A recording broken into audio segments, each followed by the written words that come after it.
Hadi yayla buzu yayla. Hayır sen gitme. Abi demedi 10 lira. 10 lira hocam. 2 demedi Kilo 20 lira. 25 lira abi. Kilo 25 lira haydi. Hadi aşkın geldi abi. Yayla aşkını geldi abi. Hadi yayla buzu geldi abi. Yayla buzu geldi abi. Kilosu 10 lira. Kilosu 20 lira şu an. 25 lira abi 25 lira. Aynı lira. Seyyar satıcılık yapıyoruz Sirt'te. Geçim kaynağımız olduğu için sürekli seyyar satıcılık, sebze meyve işiyle uğraşıyoruz biz. Bunun adı ışkın. Arapçada rebes, Türkçedense ışkın. Karlı büyük dağlarda yetişen bir üründür. Bu genellikle Sirt, Pervari tarafı bölgesi, Bitlis tarafı, Van tarafı, böyle serin yaylalarda yetişen bir üründür. Bu genellikle hastalar için çok şifalı bir bitkidir. Bizim de geçim kaynağımız bu. Köylülerin de aynı zamanda geçim kaynağı olduğu yani bize geliyor. Köylüler bunu dağlarda toplayıp bize getiriyor. Biz onlardan alıyoruz. Biz de kendimize göre satıyoruz yani. Bizim de geçim kaynağımız oluyor, köylülerin de geçim kaynağı oluyor.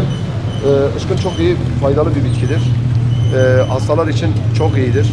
Ne tür hastalıkları? Genellikle şeker hastası, tansiyon hastası, size söyleyeyim bağırsak hastalığına çok iyi geliyor ışkın. Evet. Şu anda fiyatı ne kadar? Fiyatı şu an yeni çıktığından dolayı 25 lira satıyoruz şu an. Ama ileride düşer. Çoğaldığı zaman düşer. 5 liraya kadar yakında düşer yani. Geçen sene 5 liraya kadar da satıyorduk biz. 3 kilo 10 liraya kadar satıyorduk biz. Öyle yani. Yeni çıktı. O da bazı bölgelerin karları eridiği için yeni çıkmaya başladı. İşte 20 güne kadar tamamı başlar yani.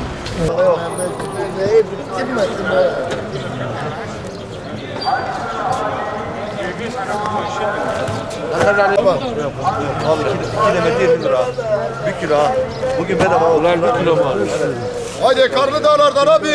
Serin sulardan geldi bu ha. Demeti 10 lira abi. Hayırlı olsun. Hayırlı olsun. Demeti 10 lira abi. Sizin aynı fiyatı. Abi içine gelinmiyor bu ilaçtır ya.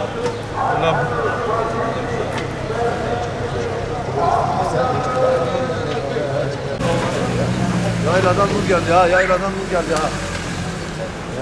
Neden geldi? Yayla buzu, yayla buzu.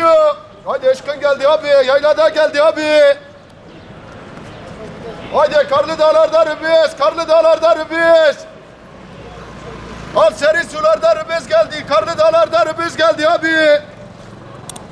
Hadi aşkın geldi abi, taze aşkın, taze aşkın.